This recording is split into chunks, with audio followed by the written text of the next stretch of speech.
Hello everyone and welcome to BoredMaster. In today's video, we'll be exploring the Reddit page EntitledParents, where an entitled mother demands a stranger share their Nintendo with her child on an airplane flight. But before we begin, please remember to subscribe to join our growing community. Let's see if we can help grow this community to 30 subscribers. And give this video a thumbs up if you enjoyed today's content. On to the video. This first post is titled, "An entitled father asked me to give up my window seat for his child." Old story, but back in 2019, I went to Brazil to visit some relatives. On the way back, this stranger who was seated on the middle plane seat across from me with his child asked me if I could give up my window seat for his kid. I said sorry, but no. I paid an extra $200 for this seat. I was expecting him to be understanding and mind his own business, but instead he just glared at me. In my head I said, "Okay, you too," and went back listening to my music while looking out the window. Not even 5 minutes later, a flight attendant taps me on the shoulder, asking me if I could give up my seat for his kid. I pulled out my ticket and the receipt I got when I paid extra for the window seat, and told her no, I paid extra for window seat. She said, "Okay, sorry to bother you, sir." I saw her walk back to him and say no for me. He glared at me one last time, and that was that. I think he really thought he could get the flight attendant to take his side and force me out of my seat. This next post is titled, "I'm 2 days post-surgery, and my mom decides to have a surprise get-together at my place." She tried to play it off like it would be good for my recovery to see some family. However, I haven't seen this side of the family for years. Then I find out that she just didn't want to host them at her place, but she thought it would be a good idea for me to host while I'm supposed to be on bed rest for at least a week. This is the last straw and what will definitely ruin my relationship with my mother and family.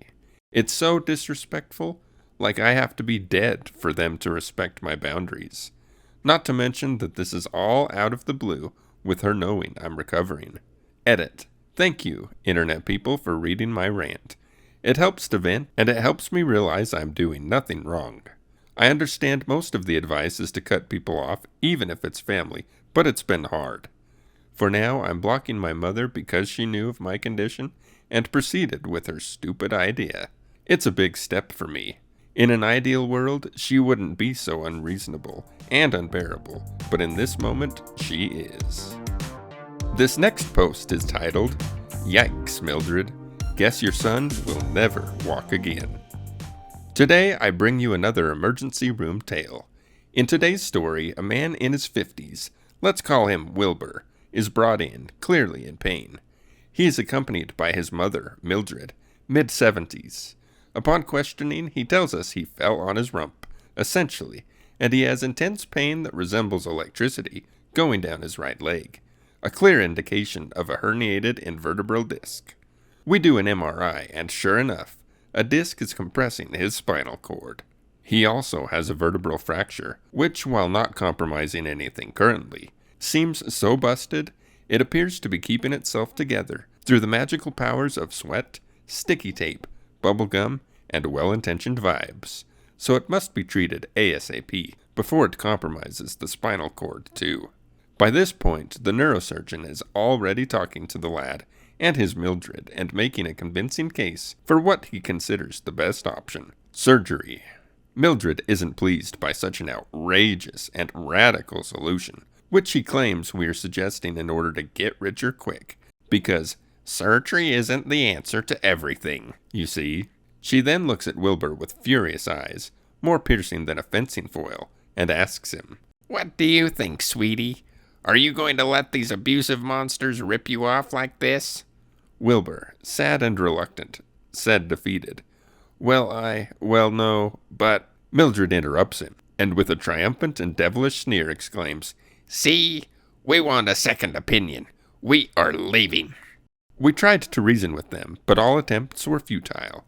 They signed a document that certifies they leave on their own free will, no medical discharge, and left. I felt really sorry for the lad. He seemed to genuinely want to consider the options we could provide, but for whatever reason, his mother seemed to reign over all aspects of decision-making. Wilbur returned about 5 days later in an ambulance, now with a much more frantic Mildred, who was issuing instructions left and right, all accompanied by an accusatory finger and flailing limbs. Something had put her on a Karen crimson frenzy, and she was out for blood. We began our usual questions, and what we found out was terrifying. Apparently, Mildred took Wilbur to a chiropractor, who went on to do a cracking job on his spine to fix it. And after an audible crunch, Wilbur could no longer move and feel his legs, which prompted a race back to the emergency room. Unfortunately, the damage to Wilbur's spinal cord meant there was nothing to be done to recover his legs. Wilbur was sadly sentenced to a wheelchair for the rest of his life, and he will never again feel his feet touching grass, sand, or the waves of the sea. This next post is titled, "Stepmom won't stop using the only car I'm insured on to go shopping, causing me to be late for work." I grew up in an abusive household, and it got so bad that my dad eventually got me out of there. As a gift for my 18th birthday, I received a used 2008 Acura TSX, which I used to get to work and hang out with friends. I'm fully aware that it isn't exactly my car, but it's the only vehicle I'm insured on. My stepmom has her own car, but she never uses it. She always has to take the one my dad bought for me. She uses up all of the gas I bought, and then refuses to fill it up. And with the current state of gas prices, I can barely afford a full tank. She never uses the car for anything important, only for shopping. I had texted her to tell her I had work the night before. She took my car anyway.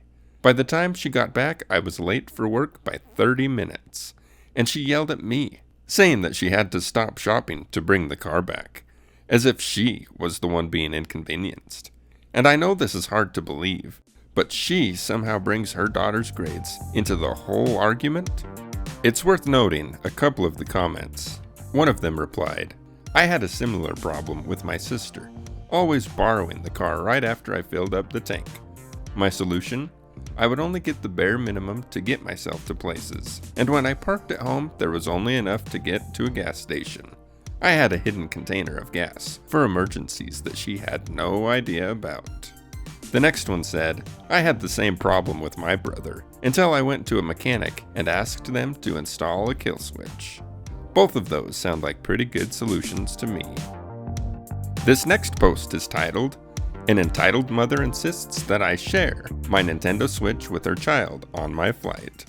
This just happened the other day, and after sharing this story with friends and family, a few of them suggested that I share it here. The scene is a Southwest airline flight. I was sitting in a window seat next to two lovely women, and directly horizontal from us was an empty seat, a mom, and her son. The flight was taking off. For those who don't know, you are required to stay seated and keep your seatbelts on for the beginning of the flight until the captain says otherwise. I was strapped in my seat and decided to take out my Nintendo Switch from my carry-on beneath my feet. "Excuse me, ma'am." I didn't realize at first that the mother in the seats horizontal from me was trying to get my attention. She unbuckled her belt and moved to the empty seat by the aisle, closer to me. "Ma'am, with the video game." I lifted my head, but the stranger next to me nudged me as well. "That lady wants to get your attention," the woman next to me muttered. I turned my head to see this woman leaning across the aisle, with her hands on the armrest of the aisle seat in my row. "Sorry," she began. "I just wanted to know if there was any way that my son could use that game for a little while." "I'm so sorry," I began. "My Nintendo Switch is just really important to me. I don't feel comfortable giving it to anyone I don't know. I don't even let my sisters play with it."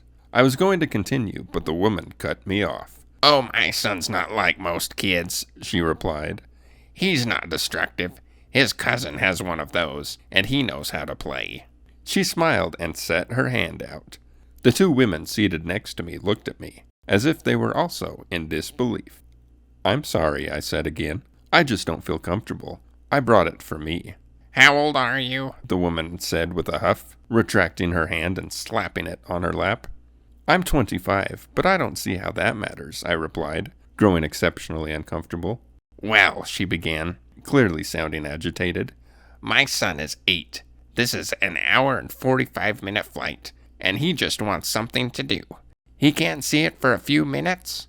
No, I am not comfortable with that. I'm sorry. But I'm expecting you to understand, since this is my property. I put my head down and I unpaused my game, as to ignore anything she had further to say. Are you serious? She seemed genuinely livid.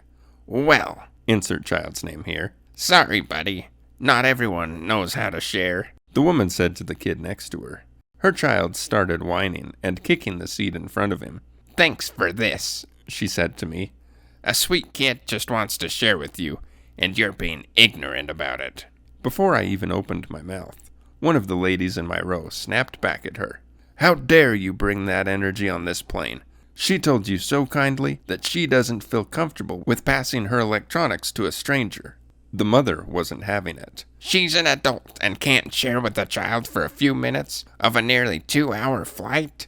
You should have brought something for him to do then, the woman in my row responded. It shut her up good. At the end of the flight, the woman collected her luggage from the overhead bins and said, I hope you're happy going against God's word, not sharing with a child. Some of the people around us giggled.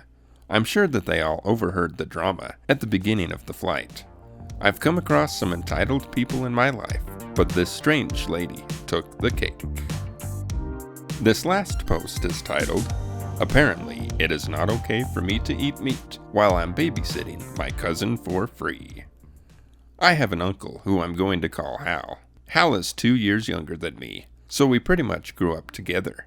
Hal is a good guy, but when it comes to his wife Sydney, the entitled mother in this story, he simply has no backbone. They have a 6-year-old daughter and a 9-year-old son. Almost a year ago, Sydney decided that they were going to go vegan. It wasn't a discussion, it was a declaration. Their house was going animal-free. Hal and the kids went along with it. No major protests, though Hal would still eat meat when he was not around her. This summer, they sent their son to a camp for 8 weeks. While he's gone, they wanted to take some time and go away for a week by themselves. So they asked me to watch my little cousin for a week. I already have 6 of my own kids living here, so what's one more? Sure, she can stay the week. So they head off to somewhere in Florida, and I go about my babysitting duties. I understand and respect their dietary choices, and I have been providing my little cousin with 100% vegan meals. But yesterday I posted a picture to Instagram of a black bear steak I made for myself. Well, Sydney calls me flipping out on me for cooking meat while her daughter is under my roof, accusing me of trying to convert her back to a meat eater. She then tells me, not asks me, not to make any more meat until they get back and take their daughter home. I told her that she was being ridiculous, and that while I was happy to feed her child vegan meals, I will not be told what I can and cannot eat in my own home. I'm making chicken fried venison with sausage gravy and biscuits for my girlfriend, kids, and myself for breakfast this morning. And I'm making my little cousin blackberry oatmeal and a Just Egg omelet. Edit. Just Egg is a vegan egg substitute with peppers, onions, and mushrooms. I'm gonna post a pic of our breakfast to Instagram and then turn my phone off because I'm now. Thanks again for listening. Again, remember to like and subscribe if you enjoyed today's content. Also, be sure to click the notification bell to stay up to date on my upcoming videos. I'll see you in the next one.